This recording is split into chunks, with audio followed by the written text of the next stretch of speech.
Hello students, आज हम social science का चैप्टर 2 पढ़ेंगे और आज का हमारा टॉपिक है ग्लोब। ग्लोब के बारे में हम जानते हैं, पढ़ते हैं। क्या है ग्लोब?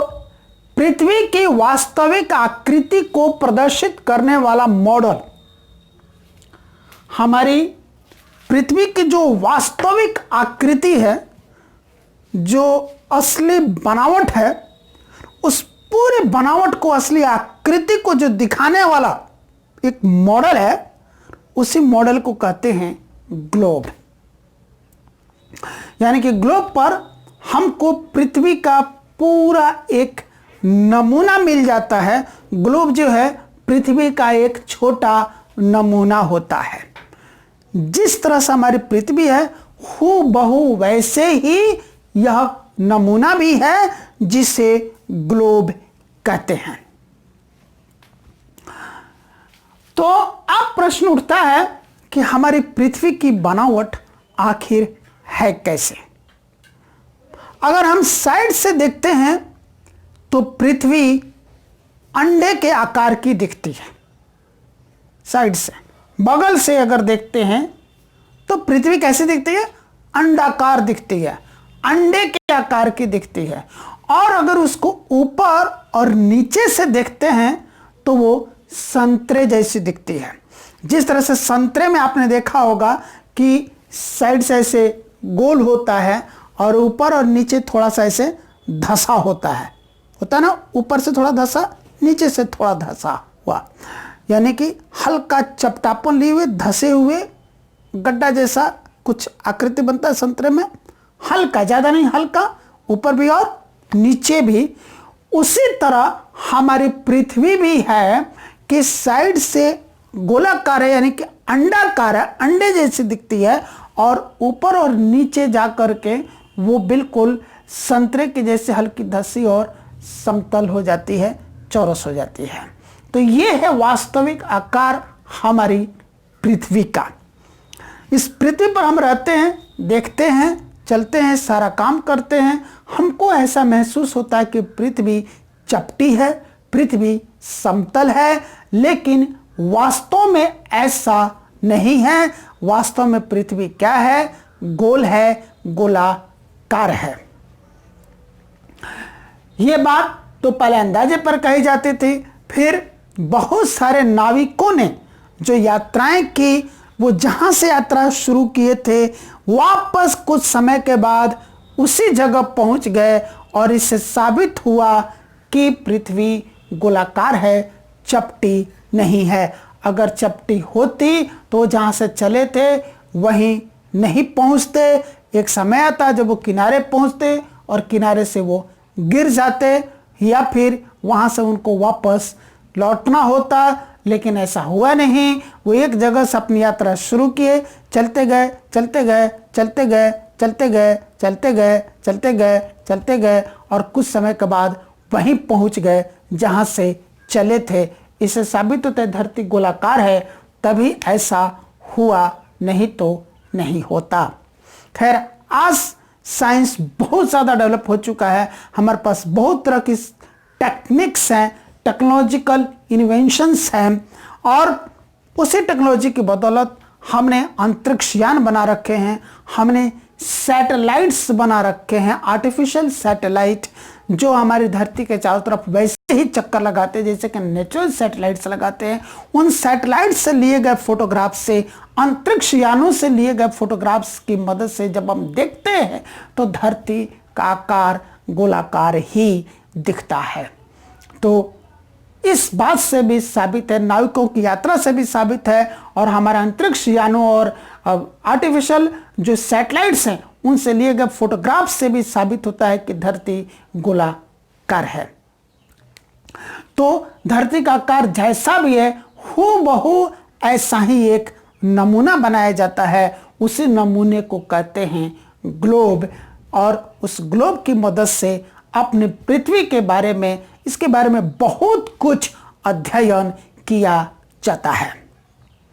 जिस तरह से हमारी पृथ्वी अपनी धुरी पर लट्टू की तरह घूमती है, उसी तरह से उस ग्लोब का जो निर्माण होता है, यानी कि पृथ्वी के नमूने का जो निर्माण होता है वो भी ऐसा ही है। उसको हम उसकी धुरी पर ऐसे नचा सकते हैं, घुमा सकते हैं, तो वो गति भी उसमें है।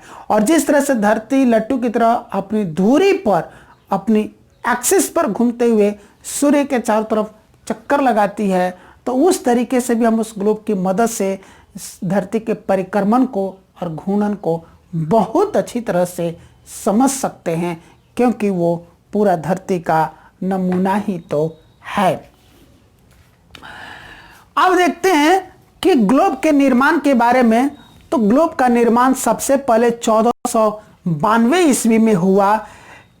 मार्टिन बीहेम साहब ने ग्लोब का निर्माण किया और उस ग्लोब में पृथ्वी का पूरा जो वास्तविक आकार है, स्वरूप है, वो देखने के लिए मिला दुनिया को। और उसके बाद 1515 ईस्वी में जोहानेस शोनर साहब ने उस जो ग्लोब का निर्माण, जिस ग्लोब का निर्माण मार्टिन बीहेम साहब ने किया था, उसमें कुछ सुधार किया। और सुधार करने के बाद उन्होंने अपना ग्लोब बनाया और उस ग्लोब में अब हमको धरती पर के जो आकृतियां हैं, कहाँ महादेश हैं, कहाँ जलाशय हैं, ये सब कुछ उसमें प्रदर्शित किए जा चुके थे। फिर इन्हीं जोहानेस शोनर साहब ने 1520 ईस्वी में फिर से ग्लोब बनाया और इस बार उन्होंने अपने ही द्वारा बनाए गए ग्लोब में सुधार किया। और इस बार इन्होंने जो ग्लोब बनाया, उस ग्लोब में धरती का जो नमूना है वो तो था ही, धरती की पूरी जो वास्तविक आकृति है उसकी झलक तो मिल ही रही थी। साथ साथ उस ग्लोब में महादेश और महासागर भी दिखाई दे रहे थे, यानी कि पूरे विश्व का मानचित्र उसके ऊपर था। और उसके साथ साथ उसमें जो धरती के ऊपर काल्पनिक रेखाएं मानी गई हैं, अक्षांश रेखाएं और देशांतर रेखाएं, उनको भी प्रदर्शित किया गया था। यानी कि यहाँ पर 1520 ईस्वी में आकर के वो पूरी तरह से कंप्लीट हो गया था ग्लोब। और जो भी छोटी मोटी कमियां रह गई थी वो धीरे धीरे उस ग्लोब में दूर होती चली गई। और आज का जो ग्लोब है उस ग्लोब में कोई कमी नहीं है। आज का जो ग्लोब है वो पृथ्वी का हूबहू जो आकार है वो प्रदर्शित करता है।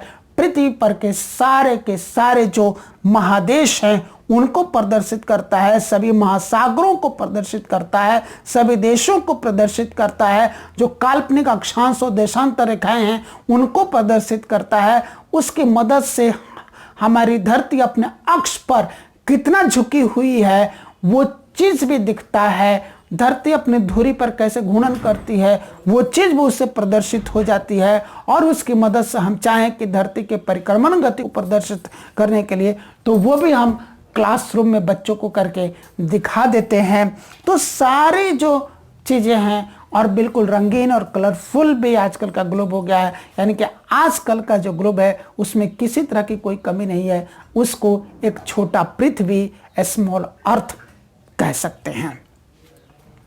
तो अब हम देखते हैं कि ग्लोब की विशेषताएं क्या होती है, उसमें क्या क्या खासियत होती है।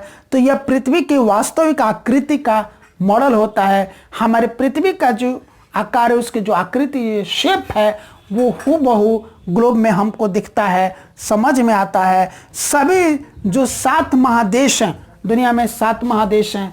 7 महादेश कौन कौन से हैं जी? एशिया, अफ्रीका, यूरोप, उत्तरी अमेरिका, दक्षिणी अमेरिका, ऑस्ट्रेलिया और एंटार्क्टिका, ये सातों के सातों महादेश ग्लोब पर हमको दिखाई देते हैं। तो ग्लोब पर सभी 7 महादेशों का प्रदर्शन किया गया है। दुनिया में 4 महासागर हैं, प्रशांत महासागर, अटलांटिक महासागर, हिंद महासागर और आर्कटिक महासागर। ये चारों के चारों महासागरों को भी उस पर प्रदर्शित किया गया है ग्लोब पर। वो भी है जितने सभी देश हैं, महादेशों के जो देश हैं वो भी ग्लोब पर दिखाई देते हैं। दुनिया में जो द्वीप हैं वो भी ग्लोब पर दिखाई देते हैं। पृथ्वी का जो उत्तरी ध्रुव और दक्षिण ध्रुव है, ये जो ध्रुव है वो भी ग्लोब पर दिखाई देते हैं। जो काल्पनिक रेखाएं मानी गई हैं विद्वानों के द्वारा, अक्षांश और देशांतर रेखाएं, वह भी ग्लोब के ऊपर दिखाई देती हैं। यानी कि ग्लोब पर पूरी पृथ्वी है। ये यूँ कह सकते हैं कि ग्लोब जो है वो छोटा पृथ्वी है, स्मॉल अर्थ है। तो वो उसकी विशेषताएं हैं। जो पृथ्वी का जो झुकाव है वह भी ग्लोब के ऊपर दिखता है, घूर्णन जो गति है वह भी ग्लोब पर दिखती है, परिक्रमण भी उसकी मदद से समझा जा सकता है। लेकिन ग्लोब की इतनी सारी खासियत होने के साथ साथ उसकी कुछ सीमाएं भी हैं, यानी कि ग्लोब की कुछ कमियां भी हैं। क्या है ग्लोब की सीमाएं, क्या है ग्लोब की कमियां, उसको समझते हैं। तो स्थल स्वरूपों का प्रदर्शन इस ग्लोब पर संभव नहीं है, नहीं किया गया है। इस धरती पर कई तरह की स्थलाकृतियां हैं, कहीं पर्वत है, कहीं पठार है, कहीं झील है, कहीं नदी है, कहीं जंगल है, कहीं रेगिस्तान है, कहीं कुछ है, कहीं कुछ है। उन सब का प्रदर्शन, ये जो विभिन्न तरह के जो स्थलाकृतियां हैं, कहीं खाई है, गर्त है, कहीं ऊंचे ऊंचे पहाड़ हैं, कहीं पठार हैं, है ना, उन सभी आकृतियों को इस ग्लोब पर दिखाना संभव नहीं है, नहीं दिखाया जा सकता है। ये उस ग्लोब की कमी हो गई। फिर से देश तो दिखाई देते हैं, महादेश दिखाई देते ग्लोब पर, महादेशों के देश दिखाई देते हैं, लेकिन उन देशों के जो राज्य हैं, जिले हैं, शहर हैं, गांव हैं, नगर हैं, बाजार हैं, चौक चौराहे हैं, ये जो सारी चीज़ें हैं, खेत खलिहान हैं, वो उस ग्लोब में दिखाई नहीं देते, उनको प्रदर्शित करना संभव नहीं है। इसके अलावा सड़क, रेल मार्ग, नदी, नहर, झील, तालाब, इनका भी प्रदर्शन ग्लोब पर संभव नहीं है, ये भी प्रदर्शित नहीं होते हैं। और स्थानांतरण में भी दिक्कत होती है। अगर ग्लोब को एक जगह से दूसरी जगह ले जाना हो तो उसमें भी दिक्कत होती है। और इसकी वजह से इतनी सारी सीमाएं, इतनी सारी कमियां इस ग्लोब के अंदर हैं। तो इन सीमाओं को, इन कमियों को दूर करने के लिए जो कंसेप्ट आया, जो चीज आया, वो है मानचित्र, यानी कि मैप। इस मानचित्र पर, मैप पर चर्चा हम लोग अगली क्लास में करेंगे। आज सिर्फ हमने टॉपिक ग्लोब का लिया है। अब समझते हैं, पूरा हूबहू ग्लोब तो मैं नहीं बना सकता, इसीलिए बोर्ड पर हूबहू ग्लोब नहीं बनाया, लेकिन फिर भी ग्लोब बनाने के लिए मैं कोशिश किया हूं। जो आपको यहां पर ग्लोब दिख रहा है, देखिए ऐसी हमारी ये धरती है। साइड से अगर आप देखेंगे तो ये अंडाकार दिखाई देगी और ऊपर और नीचे से संतरे के आकार की होती है। जैसे संतरे में ऊपर और नीचे आकार होता है, वैसा ही यहाँ ऊपर और नीचे आकार दिया गया है। यानी कि कुल मिलाकर के यूं कहें तो धरती क्या है जी, गोलाकार है। क्या है धरती? गोलाकार है, गोले के आकार की है। अब ये धरती का वो एक्सिस, वो अक्ष जिसके ऊपर धरती जो है, पृथ्वी जो है वो लट्टू की तरह घूमती है, नाचती है, घूर्णन गति करती है, वो ये वाला एक्सिस है, यही उसका अक्ष है। ये जो धरती का अक्ष है ये बिल्कुल सीधा खड़ा नहीं है, वर्टिकल नहीं है, ये ऐसे झुका हुआ है। जो झुकाव आपको यहाँ पर दिख रहा है, अगर ये झुका हुआ नहीं रहता तो ये बिल्कुल ऐसे रहता है ये एक्सिस, लेकिन ये एक्सिस अक्ष ऐसे नहीं होकर के ऐसे झुका हुआ है, इसमें झुकाव है, यानी कि पृथ्वी हमारी झुकी हुई है। यह झुकाव कितने डिग्री का है? अगर हम यहाँ पर एक क्षैतिज रेखा ले लेते हैं, हॉरिजॉन्टल लाइन ले लेते हैं, और इस हॉरिजॉन्टल लाइन से और इस एक्सिस का झुकाव अगर देखते हैं तो यहाँ पर 66.5 डिग्री का एंगल बनता है। यानी कि हॉरिजॉन्टल पर, क्षैतिज रेखा पर धरती का जो झुकाव है वो 66.5 डिग्री का है। और अगर वर्टिकल से तुलना करें, बिल्कुल सीधी खड़ी जो रेखा बनती है, वर्टिकल जो लाइन बनती है, इससे अगर धरती का झुकाव देखें तो यहाँ पर इन दोनों के बीच का जो कोण बनता है वो 23.5 डिग्री का होता है। यानी कि ऊर्ध्वाधर रेखा से, वर्टिकल लाइन से धरती का झुकाव 23.5 डिग्री का है। हॉरिजॉन्टल लाइन यानी कि क्षैतिज रेखा से धरती का झुकाव 66.5 डिग्री का है। और ऐसे झुके हुए ही ये लट्टू की तरह धरती ऐसे घूमती है, घूर्णन गति करती है। अब बात करें तो यही है उत्तरी ध्रुव। ग्लोब में ऊपर उत्तर, नीचे दक्षिण, दाहिनी तरफ पूरब, बाईं तरफ पश्चिम माना जाता है। ऊपर की तरफ उत्तर, नीचे की तरफ दक्षिण, दाहिनी तरफ पूर्व यानी कि पूरब और बाईं तरफ पश्चिम, वेस्ट, नॉर्थ, साउथ, ईस्ट और वेस्ट ऐसे माना जाता है। तो इसको कहते हैं हम लोग सबसे ऊपर वाले हिस्से को, पृथ्वी के सबसे ऊपर वाले हिस्से को उत्तरी ध्रुव, सबसे नीचे वाले हिस्से को दक्षिणी ध्रुव कहते हैं। अब बात करते हैं कि इस धरती पर जो काल्पनिक रेखाएं खींची गई हैं उनके बारे में। तो दो तरह की काल्पनिक रेखाएं इसके ऊपर खींची गई हैं। एक काल्पनिक रेखा है जो कि ऐसे क्षैतिज है, हॉरिजॉन्टल खींची गई है धरती के चारों तरफ, यानी कि अगर ये धरती है तो ये धरती के चारों तरफ से ऐसे रेखा जो खींची गई है काल्पनिक रेखा, उस काल्पनिक रेखा को कहते हैं अक्षांश रेखा। इंग्लिश में उसको कहते हैं लैटिट्यूड। तो ये अक्षांश रेखा एक अक्षांश रेखा है जो पृथ्वी के ठीक बीचों बीच से होकर के गुजरती है। उसी को 0 डिग्री अक्षांश, 0 डिग्री लैटिट्यूड कहते हैं। और इसको एक नाम दिया गया है विषुवत वृत्त या विषुवत रेखा। इसको भूमध्य रेखा भी कहते हैं। इंग्लिश में इसको इक्वेटर कहते हैं।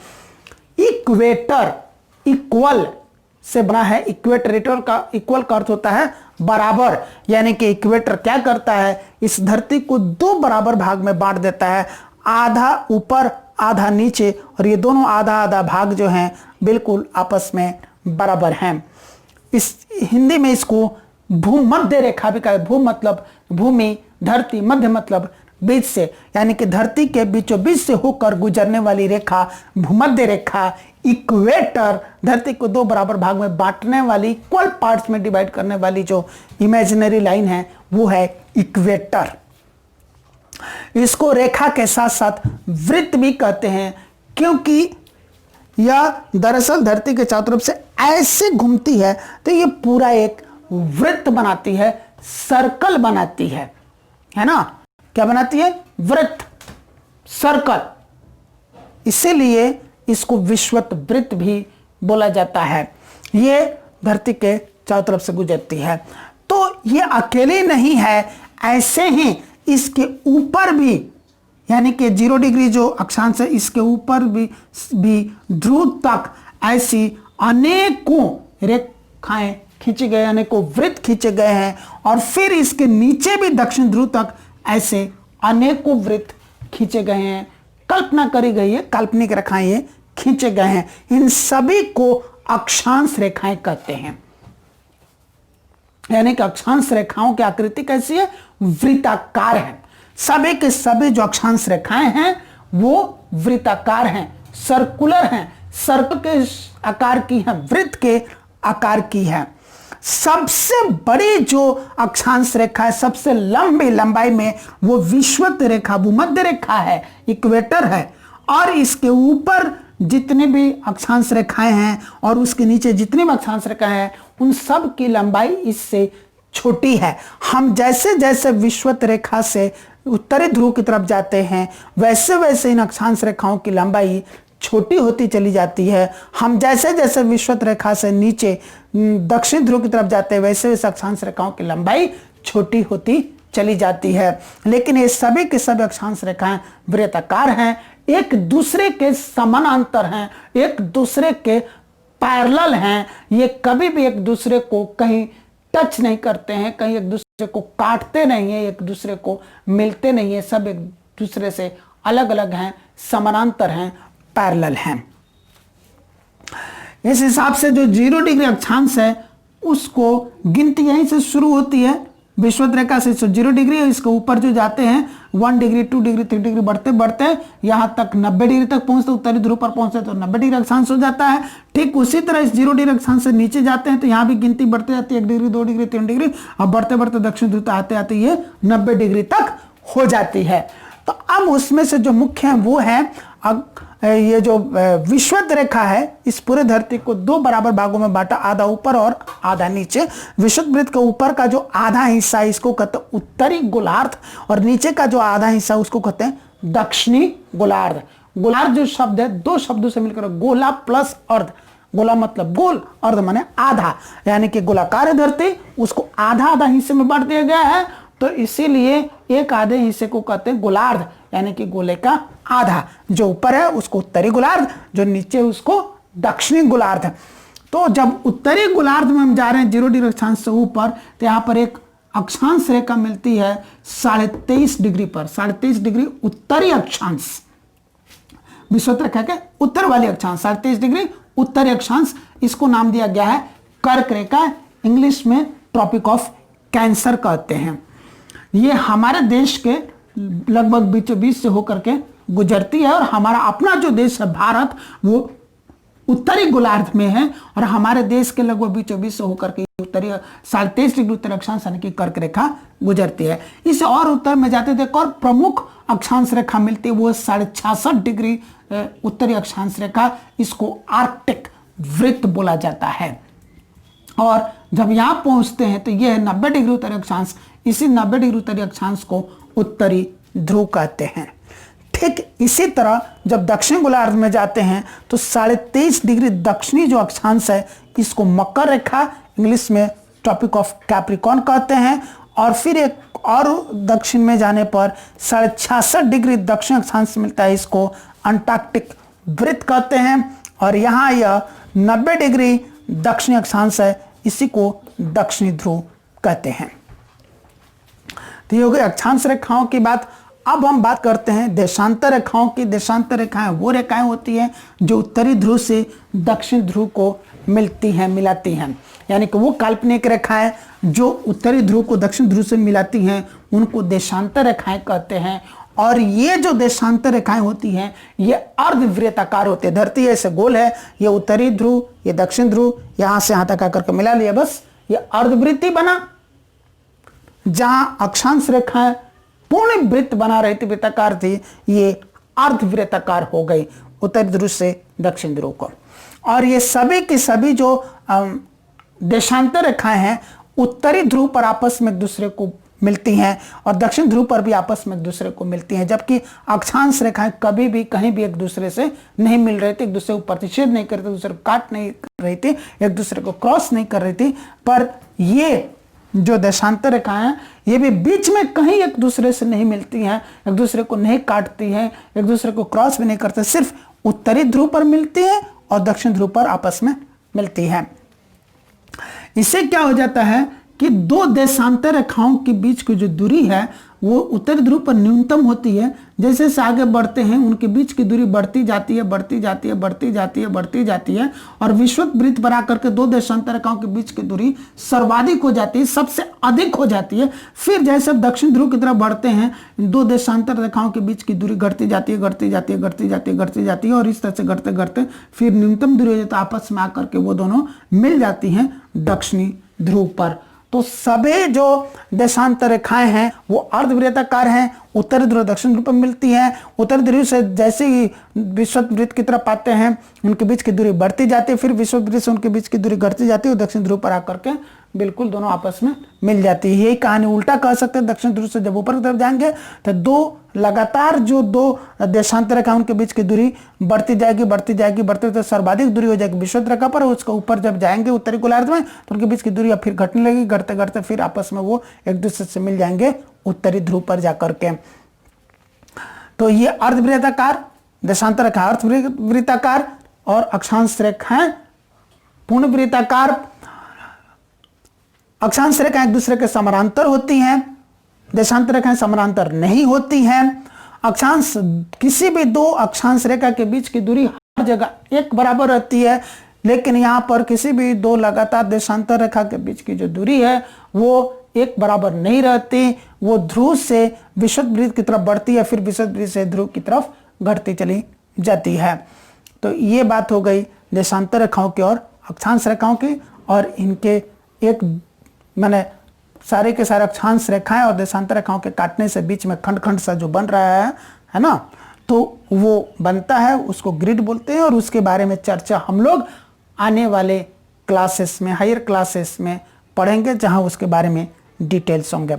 तो ये मुझे बताना था। आज का हमारा टॉपिक था ग्लोब, और यहाँ पर ग्लोब टॉपिक हमारा समाप्त होता है। लेकिन यहीं पर वीडियो को स्टॉप नहीं करना है, थोड़ा आगे देखना है, क्योंकि इसके बाद हम आपको ग्लोब का बढ़िया बढ़िया तस्वीर दिखाएंगे।